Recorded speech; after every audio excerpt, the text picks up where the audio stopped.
This is Into the Fire.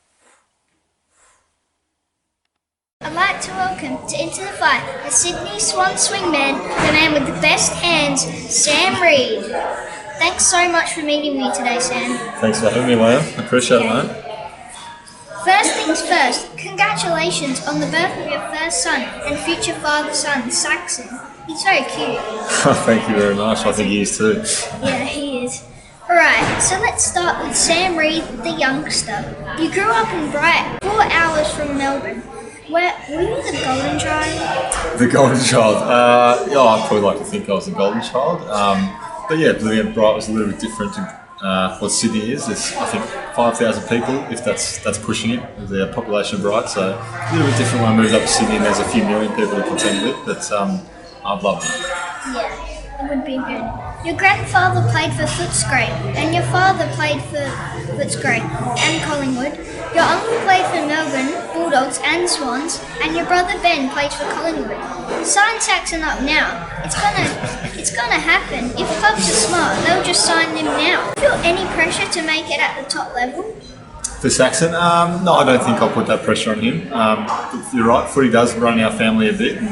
We've had all the males for the last couple of generations have all played AFL, so who knows, he may go that way one day, and if he does, I hope to be a Sydney Swan, but if not, I don't mind. I don't think I'll put any extra pressure on him. I think he's happy and playing sport if he likes it. Yeah. Ben plays for Collingwood and is 3 years older than you. Did you hold your own in the backyard? Because I hear your backyard games were intense. But Big Bro was much stronger and bet up on your bed. He was. So he was 3 years older. He was a very early developer, so Ben was always a big kid. I was quite the opposite. I was always very small for my age. I didn't grow until I was about year 10, and Ben had already left home by then. So he used to beat up on me in the backyard, but I think it's held me in good stead for the rest of life. You used to be a midfielder as a junior and then had a massive growth spurt. Maybe there is hope for me yet. Maybe, who knows? You're still young, you've got plenty of time. Yeah. You're a good basketballer and played for Vic Country. What made you choose footy over basketball? Because height-wise, I reckon you would have done right. Yeah, I think to be really successful with basketball, you probably have to go overseas. And I'm a bit of a mama's boy, so fair to say I'd like to stay in Australia. But no, I enjoyed both sports. When I was about 16 or 17, I spent a week actually doing work experience for Collingwood, and I spent a week with their development coach, who was Alan Richardson at the time, and I got to see how AFL players live their life, and it was really attractive to me, and that's when I decided that I wanted to give AFL a real go. Yeah, that would be. Okay, so let's move on to your AFL career, starting with the draft. You said that leading into the draft, you had Adelaide Crows in mind, because they spoke to you most. But they took Gunston, who was a great player, but we all know how that worked out. Or didn't. Bet they wish now they'd taken you. But their loss is Sydney's game. It must have been exciting getting your name called out.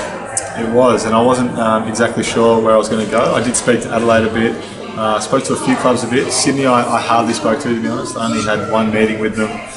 So I probably didn't expect to end up in Sydney, but 10 years later, I'm very happy that Sydney chose me.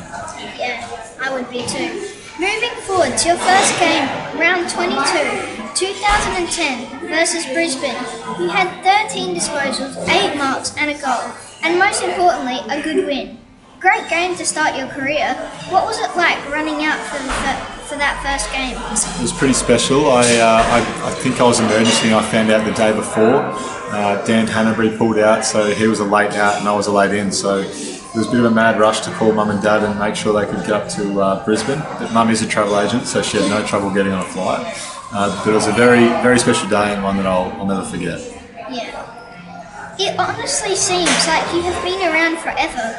But you're only 27. You're a guy that is always talked about at trade time.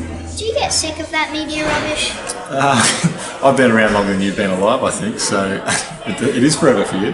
But no, I think each year there's things, but I think that's the beauty about being in Sydney, where we're a little bit hidden away from the footy media, and we don't I mean, it's easy to escape it. You don't hear it if you don't actively look for it. So I try to ignore it as best I can, and I know what's happening, so I try not to take too much notice of what's being said outside.